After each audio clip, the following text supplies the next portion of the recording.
Sumasahimpapawid mula sa Premier Ibanag City of the North. Para sa Diyos at sa Pilipinas nating mahal, ito ang DZYT 765 SMNI Radio Tuguegarao. Kapartner mo sa balita at serbisyo.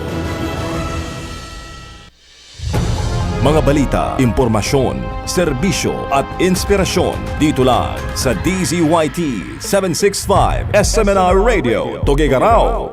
SMNR Radio News Blast.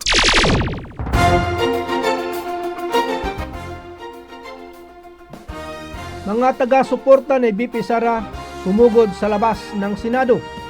Nakarating sa Senado ang Article of Impeachment laban kay Vice President Sara Duterte mula sa Kamara. Bagamat nagkaroon ng gulo sa loob ng Senado, kinumpirma ni Senate President Alan Peter Cayetano na magko-convene ang Senado sa sunod na linggo. Kasunod nito, sumugod sa harap ng Senado ang mga taga-suporta ni BP Sara upang ipahayag ang kanilang pagtutol sa impeachment laban sa ikalawang Pangulo.